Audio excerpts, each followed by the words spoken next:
the a Hanes T-shirt 3 for $5, which is definitely not the cotton T-shirts. And so I actually got a much better T-shirt for you, Tim, but then I remembered it was so. I can't see in the lighting. You can't. Well, Take us live, KK. Anyway, I just want Oh, to. we're live? This is like nagging. Hang on a second. It's the thing in flirting. It's like we're live. We got to go live at some point. We're live. We're already live. It is Monday, August 30th, 2021. It is, just for you who don't know, my 29th wedding anniversary. Oh. It is 5:05 p.m. It is our 500th fucking episode. And I say fucking in that case in honor of John McWhorter's new book, which I read recently, and which contains, among other gems in it, the rules for when you're allowed to insert the word fucking into other words. And I know that you all have been stumped by this and you've been getting it wrong, but if you want to know, John McWhorter's 9 Nasty Words actually has the rule that identifies why you can say Philadelphia, but you can't say my fucking Amy. See, one sounds right, obvious. The other sounds ridiculous. What do you think the explanation is, Tim? I just have the ear for it. It's just like porn, It's just like you know it when you see it, right? Right. It turns out there's a grammatical rule, which yeah. John Grammar McWhorter, and porn have that in common. Grammar and porn have that in common. The grammatical rule is you can only insert it where both syllables are emphasized anyway. So Philadelphia, you can say Philadelphia. So you can say Phila-fucking-delphia, right? Because both the la and the del have a certain amount of emphasis anyway. Okay. But Miami, you can't do that. Grammar? But we have. It's like a swing. Tim. So that's why fucking in lieu Miller. In lieu of fucking fun. Worked. Benja fucking men. Benja fucking men does not work. Oh my God, that's right. It's in lieu of fun. There's just that's so strong. That is a beautiful insight. It's why you would say Tim fucking Miller, but not Tim Mill fucking-er. Anyway, all of which is to say, it is 500th episode week. On the advice of David Botts, the great suggestion of David Botts, we decided to make the 500th episode a whole week long. We submitted to the audience the question of who they wanted to bring back from the history of the show. The people who are on this week are not necessarily the top 5 vote getters, though Tim certainly is one of the top 5 vote getters. And we're going to tell the other 4 whether they are or aren't. We're not sharing the numbers. We're not sharing the rank? We exercise. Where am I in the rank? You're high up. 3? You're high. You're high. You're high. 4? But there's a big difference between 1 and 4. I believe you brought us 10% of our audience, so I think you're okay. You're 4 fine, is not dude. even on the medal. Am I on the? No, you're on the medal plan. You're on the medals. In fact, let's just say the bulwark did very well. And it was like, So, I just want to say, sort of, thank you to everybody who voted in this poll, and to people who put the work in to make the poll. Listing all 500 people plus that have been on the show into a poll. That was a serious piece of work. I wouldn't have done that. And by the way, but just to give you a sense that the audience is not infallible, that the wisdom of crowds is sometimes the foolery of crowds. We submitted to the question, the old Sesame Street game, which of these things is not like the others about the host today? Which of these hosts is not wearing a dog shirt? Scott won this poll overwhelmingly. A bunch of people have subsequently changed their votes, which I just want to say is cheap. Unethical. People. It's really unethical to change your vote on In Lieu of Fun after the data is in. Scott won 68%. Thought Scott had forgotten to wear the dog shirt. Scott diligently wore his dog shirt today. And KK, who is the one who really made dog shirts a thing on the show by fussing over mine so often, forgot her dog shirt. We are not allowed to have fun. Or did I leave it home on purpose because I knew this was I could turn this into the poll then? It was all by design. I just also want to say Genevieve actually ironed her dog shirt. Yeah, which that was a necessity. You guys saw the state it was in. Can we get a full, dog shirt is a full frontal dog shirt? Yeah, can we get the whole dog shirt, Genevieve? Oh, well, that requires me getting up, but you can get a portion of it. You know she's 8 months pregnant. Oh, look at that nose. That's all I wanted, just the nose. That's a lot of nose. More nose than Ben has. Very 3D. We are not allowed to have fun anymore, but we are allowed to have 500 episodes with Tim Miller, who is, on the medal stand from the audience vote. Tim, welcome back to the show. Oh, medal. Oh, metal. Metal. I thought he was like punk rock, like metal. I'm going to be tormented by. I was told John said that I was defeated in the comments, and so now I'm going to be tormented by who defeated me. And I'm going to be distracted most of the episode, and probably won't be able to fully give my best performance. Will you be as distracted as Matt Gaetz? Well, no, because I'll be thinking about adults mostly and why these adults didn't vote for me. But I will say that I just want it going into the record books after the fucking monologue and like where things are already headed is that I have marked this as not for adults on YouTube for 500 episodes now. And so I just want that to be clear that I don't believe in censorship, but I do believe in categories so you can decide to censor yourself. And so thank you. We can talk about anything now, including Jonathan Rauch and the Bunny Ranch. Just saying that was a great episode. I didn't know about that. I wasn't in the audience for that one. Oh, should we tell Tim about our game? You should play it. Yeah, you should play our game. So we have a game that it's a new feature on In Lieu of Fun where we bring somebody on and they tell a 15, 20-minute story in whatever level of detail they want. And the audience and the panel has to figure out if the story is true or not. And John Rauch came on and told a super fabulous story about his plan to give up his gold star gay virginity. Yeah, and go to a legal brothel outside of Las Vegas called the Bunny Ranch, and see if he could write about it for the Atlantic. Write about it for the Atlantic, and having this discussed at an editorial meeting at the Atlantic, which he reenacted. And it is a fabulous story. And I'm not going to tell you whether it's true. You got to go watch the episode. Okay. It's Jonathan Rauch though is a friend of Mary. I didn't realize he's in the tribe. I didn't know that he was homosexual.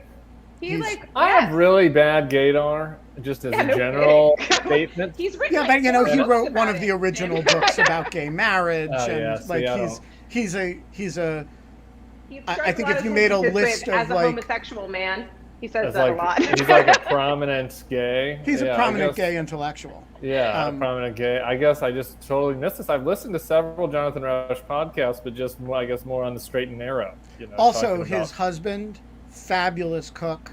Dinner parties at John Rauch's house with Michael Lai cooking is a. Sarah Longwell's in the comments. Sorry, Sarah, you didn't get voted into the top 5. So actually, she did, and and that is why. She bring her on because she agreed to make a cameo today. She is on vacation, but joining us from her vacation, we are get to say hi to Sarah Longwell. So Tim, what other than annoying texts has In Lieu of Fun meant to you for the past year and a half? Well, I mean, I feel like I bonded with Lisa Page and her puppet. We've shared musical recommendations between one another now. I used to think that I kind of had a special with the puppet? Meg Ryan Bob connection with Kate, and I haven't. We'll get back I don't to it. anymore. She's get back passed the to it. Bob, but I have an open invite to her home. That's not quite on Provincetown, which I haven't taken her up on yet, but I will. And there was a period of time where In Lieu of Fun did mean a lot to me because I really wasn't having fun, and I needed something in lieu of fun.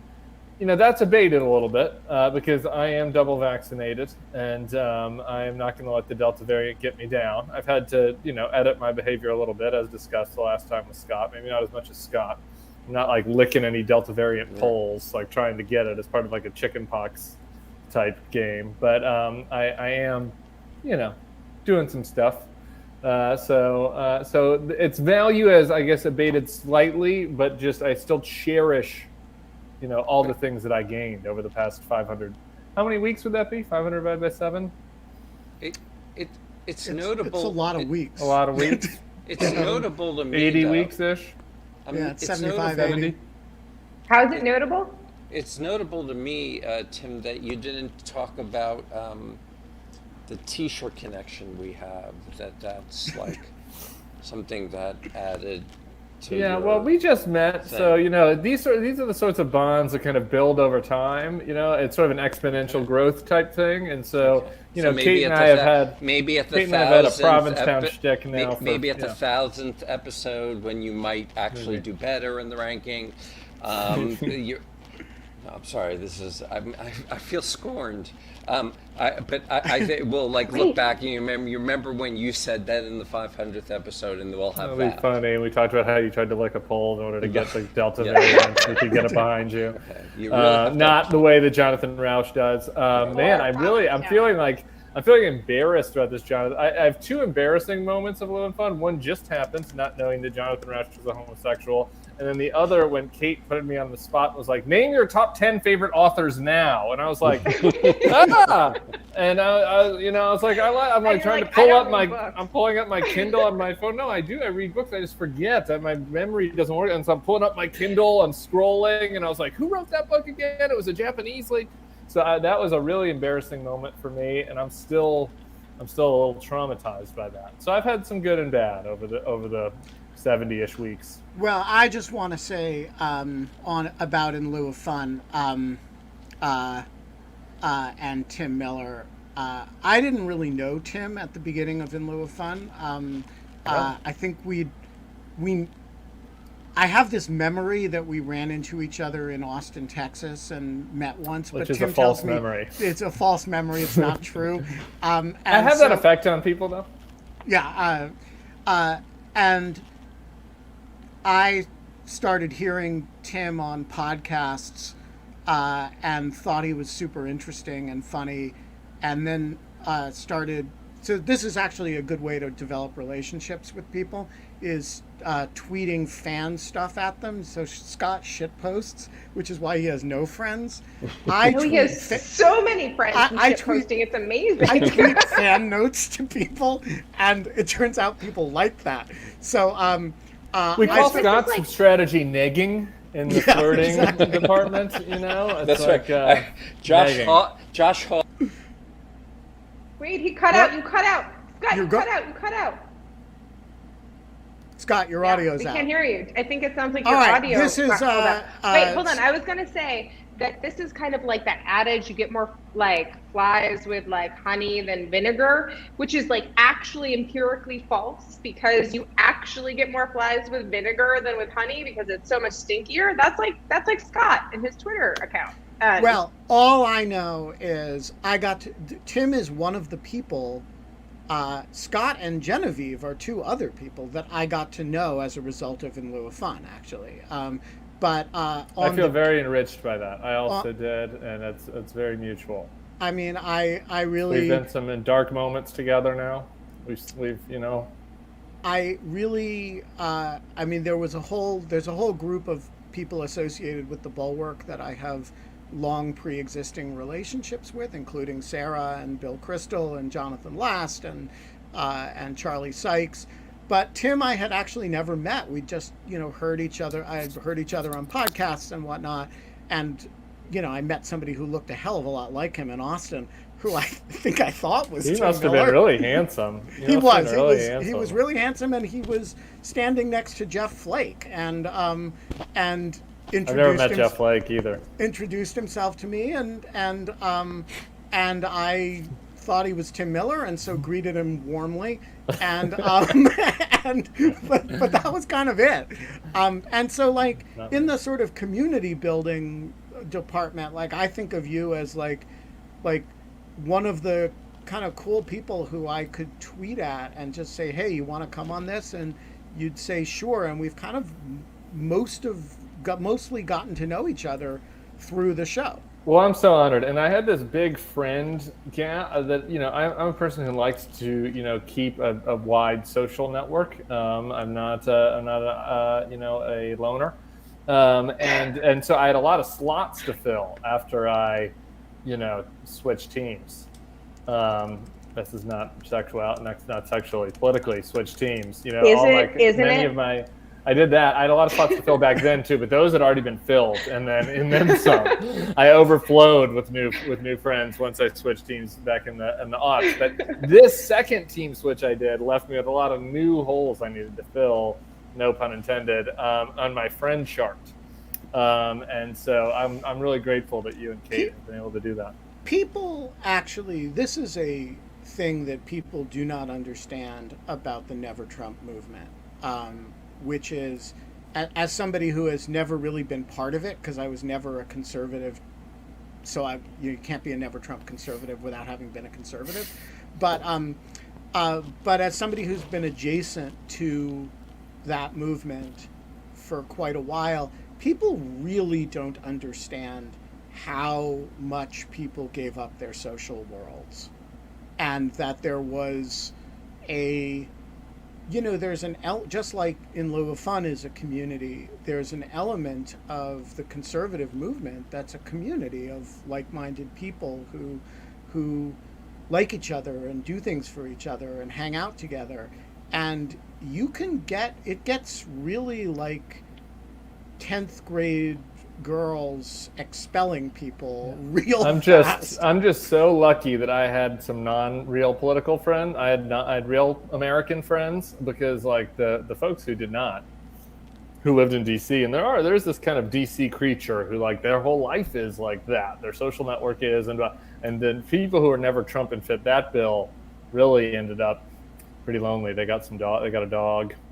And a wine drinking habit, and a couple new libs.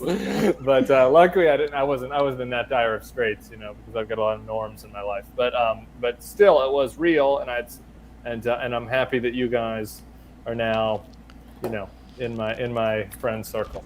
Yeah, adopting you and Scott was the best dog that I ever got, and one of you is even trained to wear a dog shirt. I know. We got to get honorary dog shirts for. I know we should.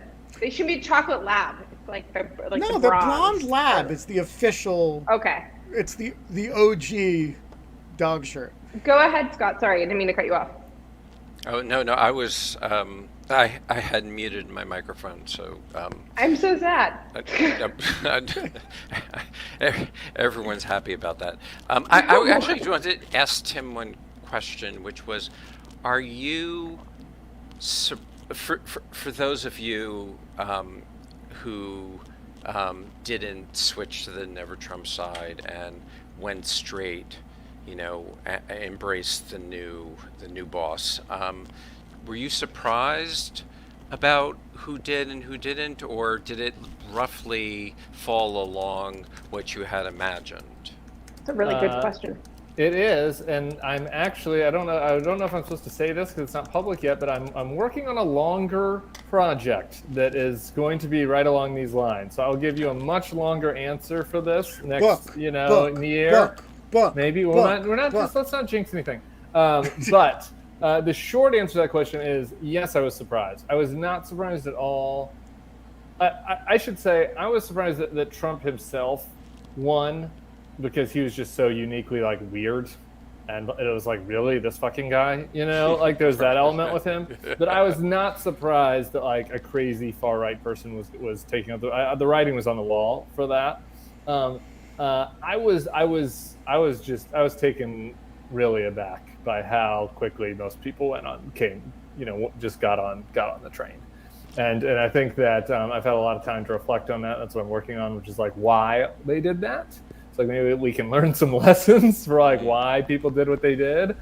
But I just didn't really expect. I mean, obviously there are always going to be ambitious people. It's politics, et cetera, et cetera. But man, just the fact that you all could sit here and name the people that didn't is like the reason, is reflective of how many people did. And there are a small handful of other people who didn't quietly, and I have a lot of respect for them. And then, there's the Stewarts and the Steves and the me's, and like that's it. Like that's the list. So it really did take me aback, to be honest. And my favorite line from that is he was not on the operative side, but he was on the journalism side, which relates to our dog convo, was from Steve Hayes over at the Dispatch, our friends at the Dispatch, and he was like, he was expressing this over drinks to a mutual friend about how like saddened he was by how overwhelming it was that people went on board, and the friend said that he should get a dog, and he was like, I have a dog, and I think my dog's for Trump. Really? Yeah, I was like, that's a good shtick. By the way, your dog eats its own poop too. Yeah. So it's like, why? I cannot. I normally don't buy any of these political memoir or accounts things, but that book I so want to read. Well, hopefully you'll be able to. We'll leave it at that. That's going to be awesome. It's 5:25. I'm going to start bringing in questions. We are having trouble getting Sarah. Yeah, Sarah. So I just want to say Sarah is on vacation. Yeah. She is also among the list of top vote getters. I won't say whether she beat or lost to Tim, because they have a kind of brother-sister rivalry thing going that I don't want to feed.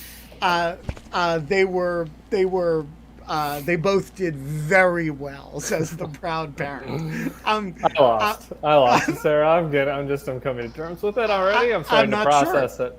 I actually don't remember. I have a brain like a sieve. I've made a point of not remembering. But Sarah is on vacation this week and won't be joining us but she did want to come in for a cameo today.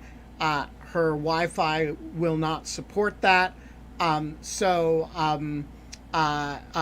She, for those who are wondering why Sarah Longwell will not be on the week-long 500th episode, it is not because of any lack of invitation or lack of desire on her part. She is actually not around. David Botts. I hope you think about that, people that voted for Sarah. David Botts, whose idea this gala celebration of 500 episodes, each episode this week representing 100 episodes of In Lieu of Fun, was. The floor is yours. Well, thanks very much. So let me. Hi, Tim. Great to see you. Hey, David. Yeah, well, great to see everybody. So I just want to say a very sincere thank you to each of you, and it's been really amazing spending time with you, and it means a lot. So thank you so much. I've read your son's thesis for graduating from college at this point. Like, I have never met you in person, but I really love that. It's been so nice to get to know you, David. Thank you so much. So, thanks everybody. Yep. Hi. Wait. I almost banned David Botts. I'm so glad that a pop-up came up. Whoops. Right. That would be. He would definitely be going through in his head like, what exactly did I say? I know exactly. Yeah, David would blame himself, which is like ridiculous. Wait. Oh, hold on. And then they execute me, taken out and back and shot. Yeah. That was a little awkward, Ben, because you were muted for the the half of your sentence, so it just came in on, and then they execute me with you laughing hysterically. I didn't mute myself. I know you have some really loud background noise, so I muted you. Tony Cava is accepting and connecting. We have so I don't think anyone understands from the driver's side of In Lieu of Fun, you could only have 6 people on the screen at a time. And not everyone accepts and connects at the same speed or with the same kind of fidelity. And so that's why we put people in, make their videos little and then bring them in randomly, even though it feels not fair to them because they don't know when they're all of a sudden going to be on screen. But Tony Cava is accepting and connecting, and so he should be here in a second, but I can't bring anyone else in the meantime because he's the 6th person. So we'll just wait for Tony to get here. Yeah. I was just going to say, I thought we were trying to fill time for Tony to come on. So, yeah, that's exactly what we're doing. We're always trying to fill Okay. Did you? That's the entire show. Okay. Oh, I'm sorry. Oh, a lot of things make sense to me now. But what I wanted to know was, before the pandemic, did you know that a technology like this was possible?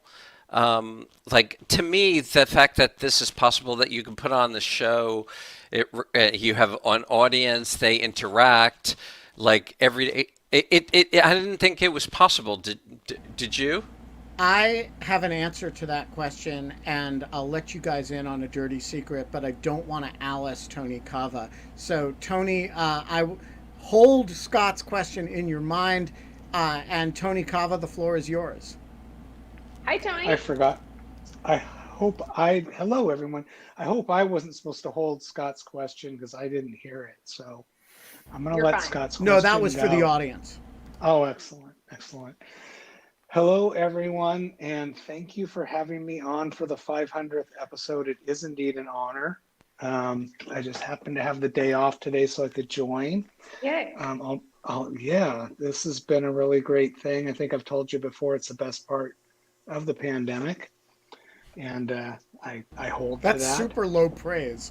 That it is super low praise. The best part of the Black Death was, the increase in worker compensation. Efficiency. The best part I thought it was the sartorial choices of the masks. Yes. That too.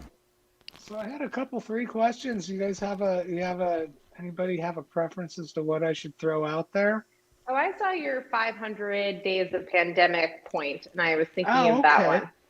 Okay, let's do that one. Well, seeing that, and I stand with David Botson getting all teary and verklempt, knowing we've reached 500 shows, but seeing that the show is on because of a worldwide deadly pandemic, is 500 episodes really a good thing or a bad thing?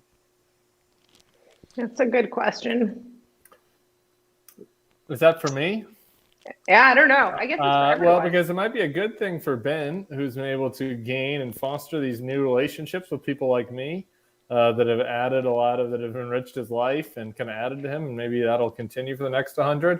And because I'm a friend of Ben, anything that's good of Ben is good for me. Though I do have to say, boy, I wish you only needed to have 200 of these episodes.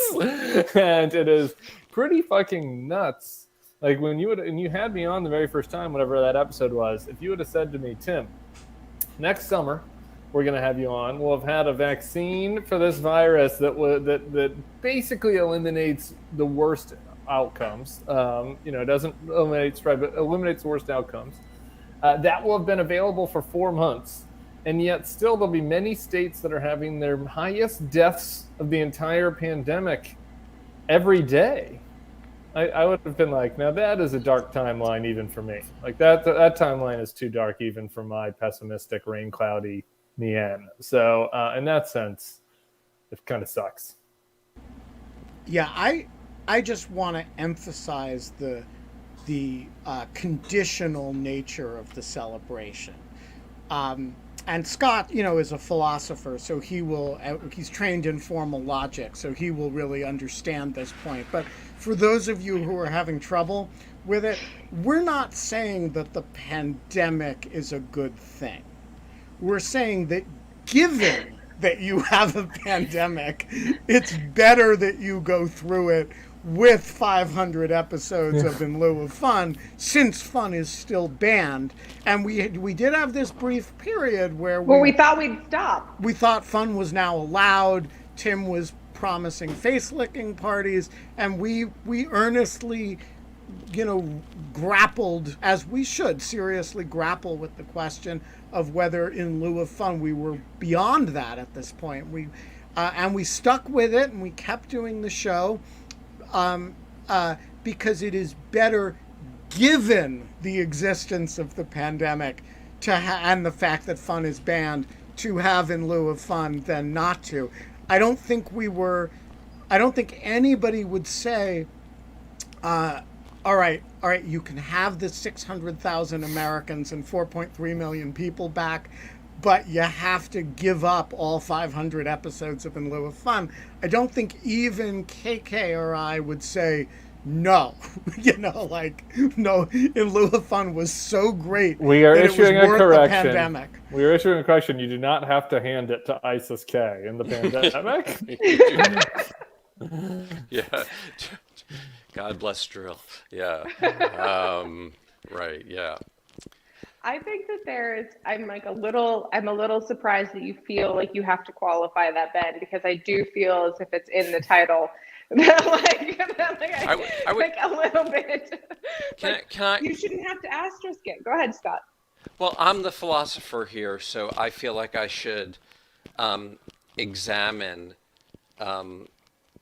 Ben's argument for any possible holes.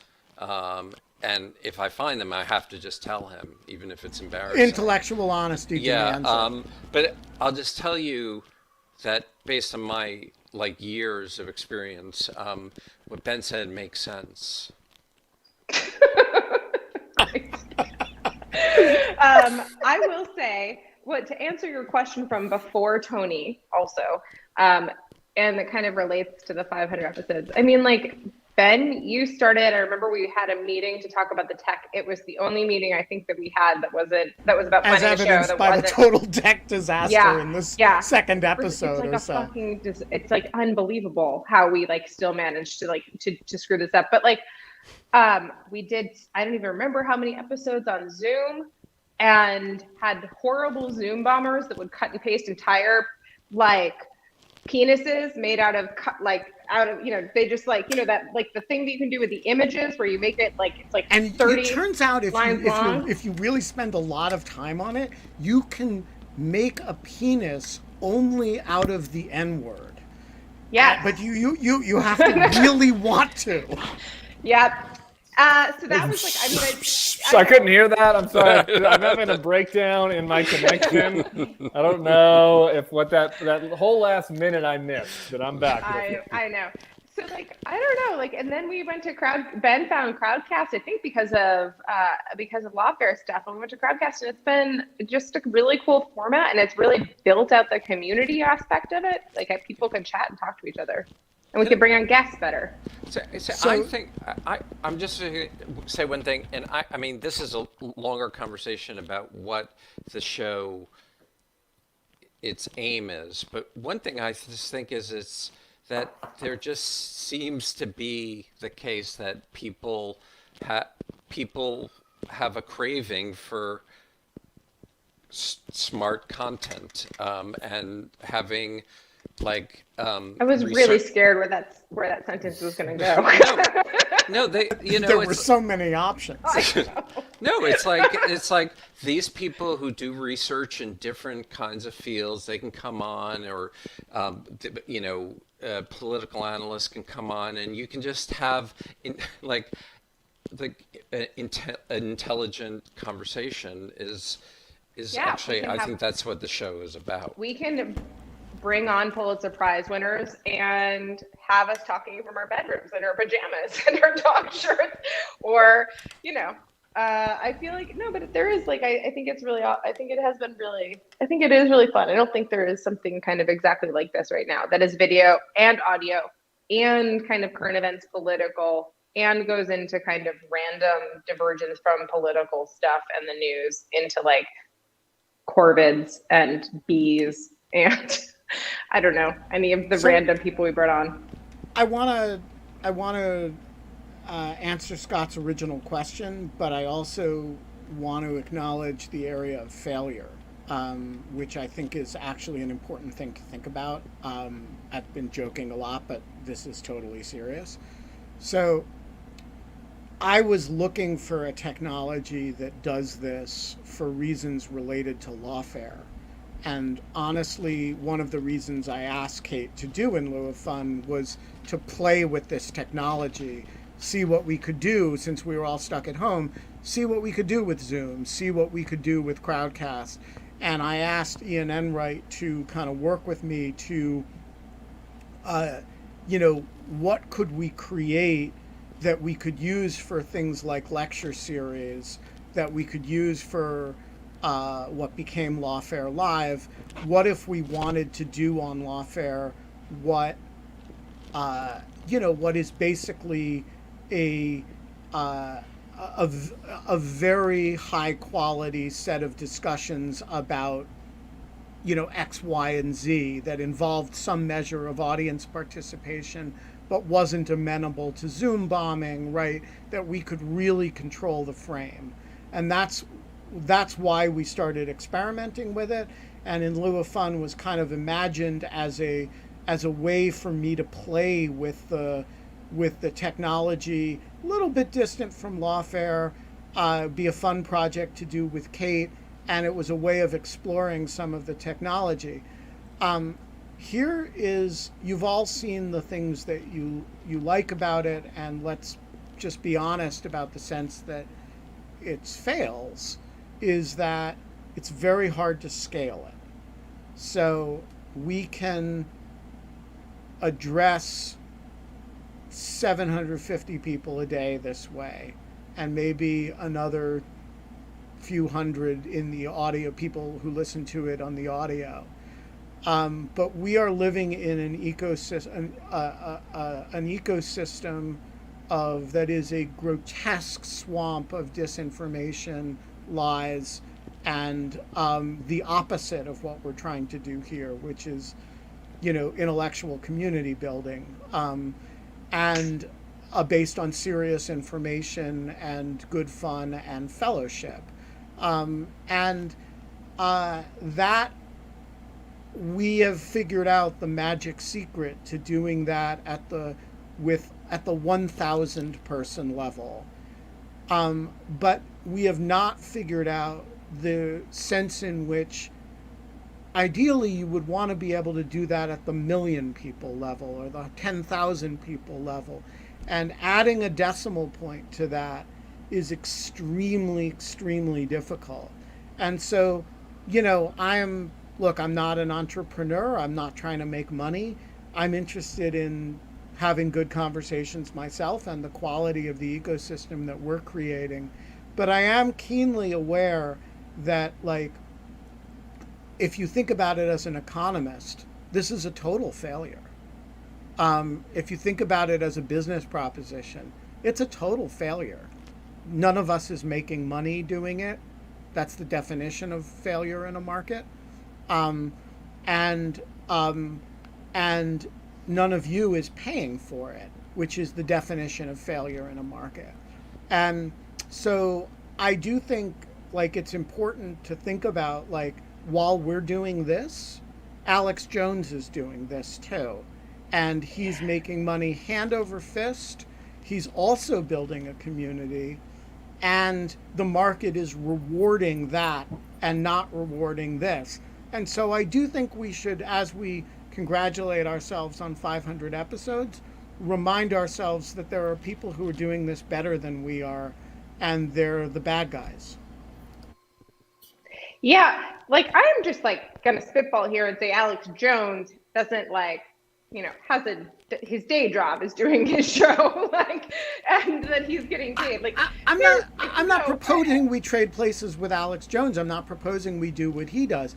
I'm saying if you think of this as a community that we've built for its own sake, where serious people get together to shoot the shit, joke around, and talk about serious issues in no particular order, it's a raging success. If you think about it in terms of the larger environmental ecosystem that it's a part of, you know, a few law professors, a law student, and a weird whatever the hell I am, think tank guy, journalist, getting together. This is nothing. And so just wanted to cheer y'all up. One of the things though is like even the consideration of the market effects would have probably diluted the content of the conversation and would have changed the whole tone of the show. So to consider the market effects would have ruined the show though, right? Or at least that's my opinion. Yeah, I think that there is a point that we were trying to promote the show a lot more, and like we stopped kind of asking every person that was a guest to like actually retweet, because one, it's annoying to do that, and two, like I don't know, it just like it didn't like I thought it was just kind of a nice community and like landed where it landed. I wasn't trying to compete with that like thing, and I guess like I don't know. Yeah, I just to jump in, just to say that just echoing Ben, that my Twitter feed has not grown as much as I had expected. You had hoped it would. Yeah, I mean, and that's the objective. Yeah, I'm just being real here. I know, like Ben is also being real. I don't know. I'm going to bring in Chris Ardress because this conversation is totally not dark at all. The big difference is that you actually want to see your listeners and the people who are part of the community, whereas like Mark Levin, I think, would have a meltdown if he had to actually meet the people that's like what he's selling. So it'd be a really scary moment for him. Just to be clear, I am not arguing that we should do what they do. I think what they do I don't know what you are arguing. Pernicious, horrible sewage. My point is that there is something upsetting about the fact that the market rewards the pernicious, horrible sewage. Okay. And actually that something like this is a niche, as somebody said in the chat, a niche sandbox thing. And even if you go bigger than this, the weekly Zoom meeting for the Bulwark is in the thousands of people, not the millions of people. I'm making an observation about the ecosystem, not about. I wouldn't spend my time. Look, I do this every day. I'm not saying we should, finance shysterism with, penis enlargement enhancements, supplements. What are we talking about? What is going on? We're rated for adults. It's fine. That was just an accurate description of what Alex Jones does. Okay, fine. You've clearly never watched Alex Jones. No, obviously not. Hello, Christopher. Hello, Tim Miller. So, all right. Well, I made a comment about myself, but I didn't want to talk about myself too much on this show. But I am grateful to all of you guys for for this community and for rallying behind me when I was off the show and worrying about me and getting me to the ER. Thanks to Kate and everyone on the show for helping to save my life. So I wanted to sort of on that note, I wanted to sort of ask, given we have Tim Miller on the show and he's a national treasure, I did want to sort of take the chance to ask him a political question and sort of say, on the Ron DeSantis beat here. Is there anything that you think that I don't want to say come to Jesus moment, but like, is there something that it could happen to him, short of getting COVID himself, that would have him reverse on all this sort of hardcore, hardest core Trumpist type anti masking policies and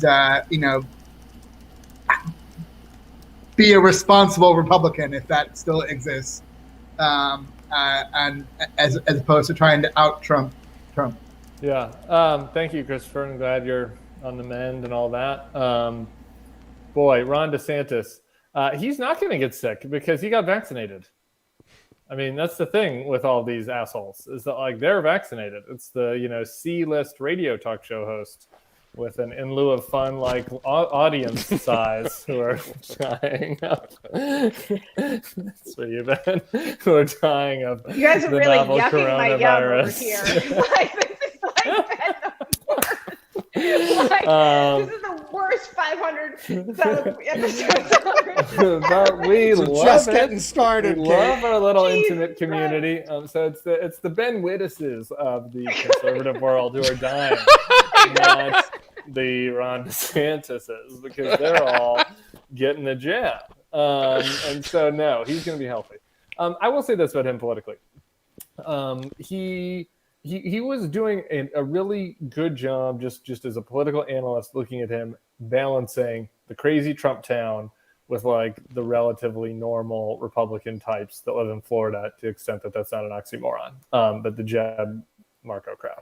And part of that was that like while his national profile was a lot about owning the libs and like performative Fox and Friends stuff, locally he was like kind of governing not all that different from how you would have expected a Jeb to govern. Right? Like he was doing some anti populist right things. Like he was, the employment situation in Florida was good. So most of like the business guys and like that suburban moms and that crowd that was turned off by Trump liked him as well. He is jeopardizing that significantly right now. So in order to maintain his Trump base. And so I do think you'll see his numbers in Florida come down a bit while his, 2024 numbers stay static, at the top of the non-Trump field. And so I do think that he's suffering a little bit politically from that. I don't know if it'll be enough to make him vulnerable for re-elect. A lot's going to happen between now and next November, but I do think he's suffering from it. I think that there are a lot of normal type Republicans there who are like, this is crazy that like they're not teacher mandates and, depending everybody's own opinion and all this sort of stuff. But like, at least about 40% of the Republican base wants there to be at least incentives for vaccines, if not mandates. And I think a certain portion of that 40% want there to be mandates. And so I think he is turning those folks off, and the numbers are getting pretty bad. And, if you look at what's happening in Orlando and Tampa and these sort of big markets, hospitals are filling up. People, that you run in reality occasionally meets, your trolling in a way that's not favorable for troll politicians. And I do think that's happening for him a little bit, but maybe not as much as people watching this would hope.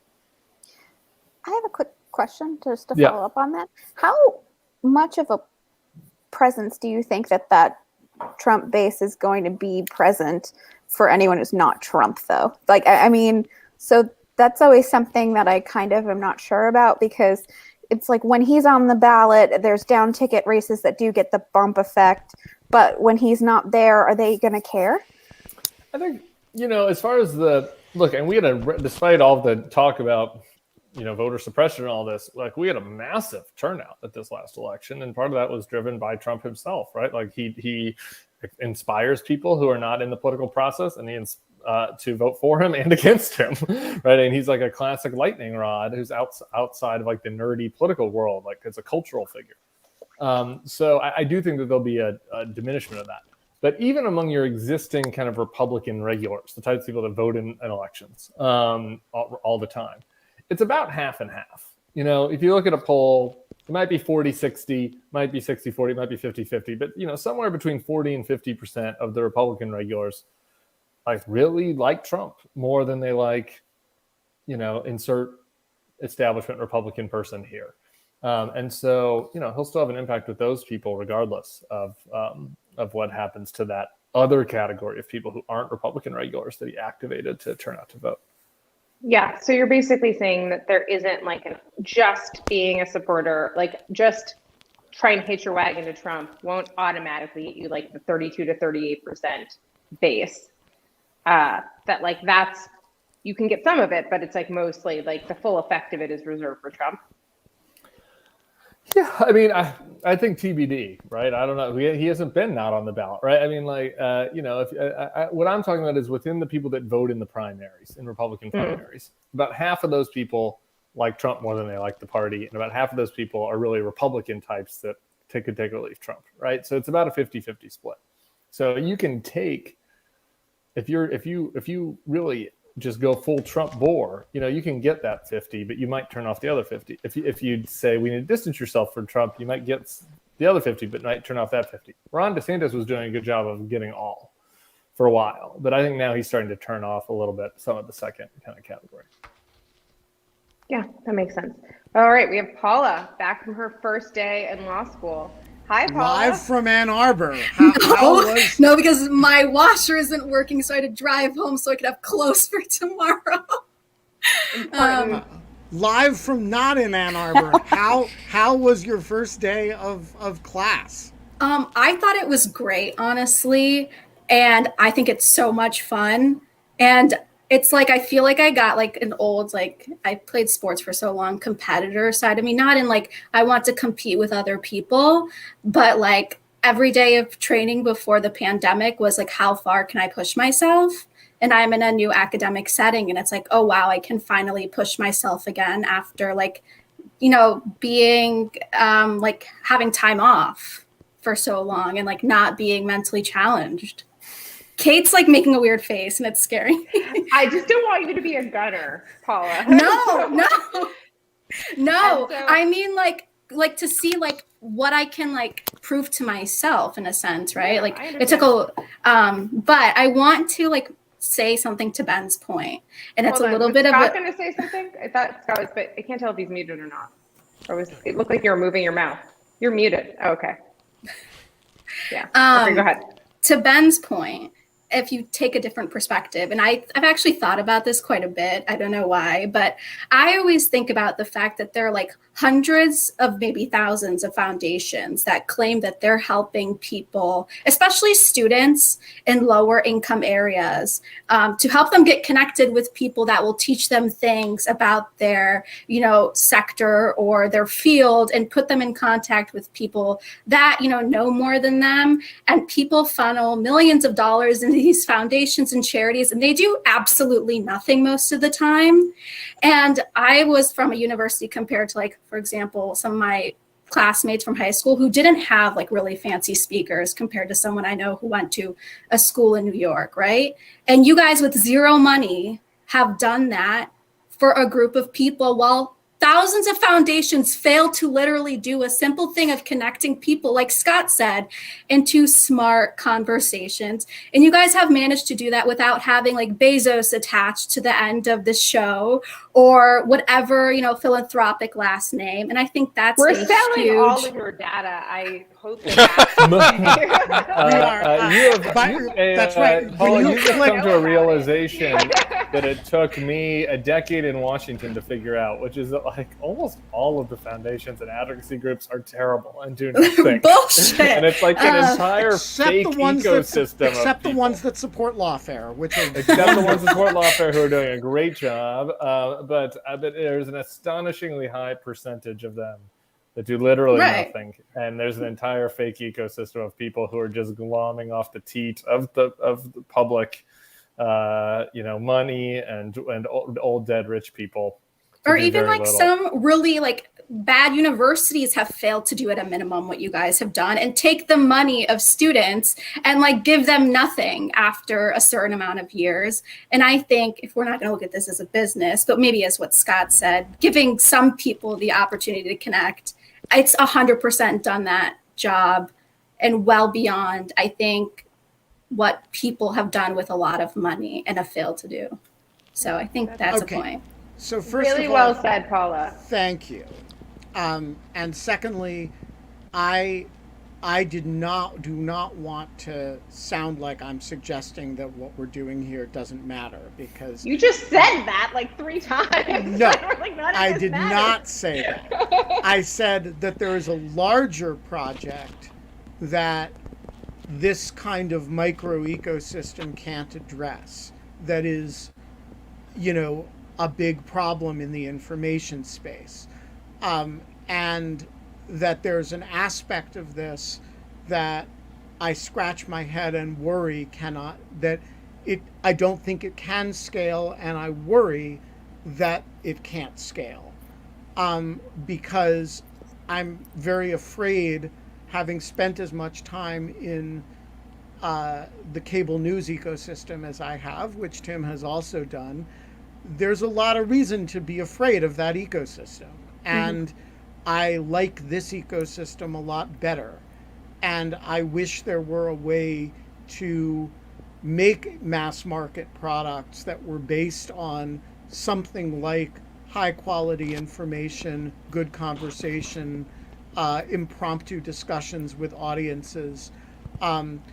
But the thing that gets lost when you try to do that, the first thing that gets lost is meeting people like Paula, and, who shows up and starts asking good questions, and we all kind of get attached to her, and she's going to law school, and that involves something that we're all have some intimacy with, and so we all kind of start talking, and that doesn't happen with MSNBC, and it doesn't happen with Alex